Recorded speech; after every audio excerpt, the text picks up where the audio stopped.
بسم اللہ الرحمن الرحیم ووصینا الانسان بوالدیہ احسانا حملته امہ کرہا ووضعته کرہا.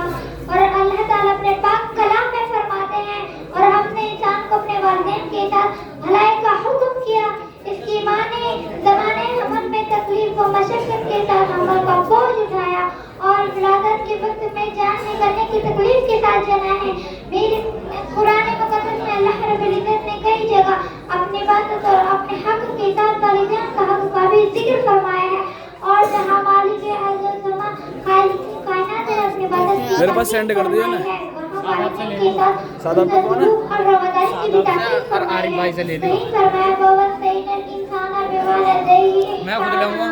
اور ہم نے انسان کو اپنے ماں باپ کے ساتھ حسن سلوک کی تاکید کی ہے. اور کہیں فرمایا ووصینا الانسان بوالدیہ حسنا. اور ہم نے انسان کو اپنے ماں باپ کے ساتھ حسن سلوک کی تاکید کی ہے. اور والدین حق اولاد کے اوپر اللہ کے بعد دوسرے نمبر پر ہے. اس لیے کہ اللہ تبارک و تعالیٰ موجود حقیقی ہے اور عالم اسباب میں والدین نے اپنی اولاد کا باوجود تصور ظاہری ہے. اس لیے کہ اللہ تعالیٰ نے جگہ جگہ ماں باپ کی حقوق کی اہمیت کی تاکید فرمائی ہے کہ ہمیشہ اپنے والدین کے ساتھ اچھا سلوک کرتے رہو. ان کی تعظیم و محبت کی خدمت گزاری کو اپنی شہادت سمجھو.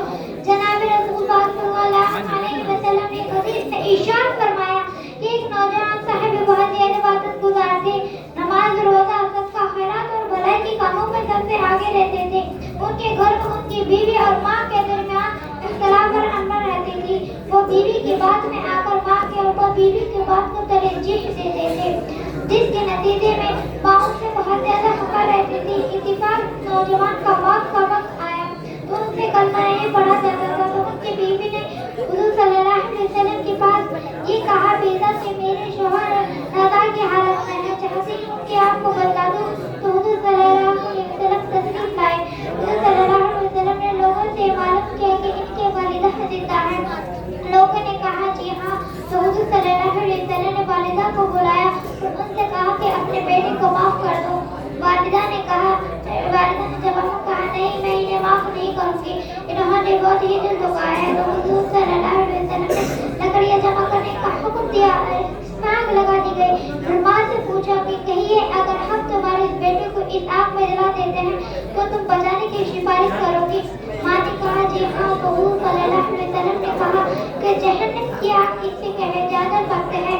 جب تمہارے اس بیٹے کو اس آگ میں جلنا گوارا نہیں تو اس سے کہیں زیادہ سخت ترین آگ میں جلنے کیسا گوارا ہے؟ لہٰذا تم اپنے بیٹے کو یا تو معاف کر دو ورنہ ہم تمہارے بیٹے کو اس آگ میں جلا دیتے ہیں. تو اس پر حضور صلی اللہ علیہ وسلم نے کہا کہ جہنم کی آگ اس سے کہیں زیادہ سخت ہے. جب تمہارے بیٹے کو اس آگ میں جلنا گوارا نہیں تو اس سے کہیں زیادہ سخت ترین آگ میں جلنا کیسا گوارا ہے؟ لہٰذا تم اپنے بیٹے کو یا تو معاف کر دو ورنہ ہم تمہارے بیٹے کو اس آگ میں جلا دیتے ہیں. تو ماں نے کہا جی ہاں. تو حضور صلی اللہ علیہ وسلم نے کہا کہ بیٹے سے کہا کہ کلمہ پڑھو. تو انہوں نے کلمہ پڑھا. آپ نے دیکھا کہ ماں باپ کی ناراضی اولاد کے لیے کتنی خطرناک ہے کہ اولاد اپنی جگہ خواب گزر کیوں نہ ہو مگر ماں باپ کی ناراضی سے کلمہ تک نصیب نہیں ہوتا. لیکن آج کا نوجوان کو جب اس کو جوانی آتی ہے تو اس نے والدہ کے ساتھ کیا سلا دیا, ان کی بے عزتی کرنا, ان کو گھر سے الگ کر دینا, ان پر جیون تنہا کر دینا, ان کا دل دکھانے کے لیے جو بندرازی سے اتفاق کر دیا. دکان اور دفتر سے آ کر والدین پر ظلم و ستم کے پہاڑ توڑے. ارے والدین کو اپنے بندوں کا بوجھ سمجھنے والوں, اس حدیث پہ غور کرو کہ جنہوں نے والدین کی نافرمانی کی اللہ نے دنیا میں ہی کیسا سزا دی. اس لیے کہ عزت کروں گی انشاءاللہ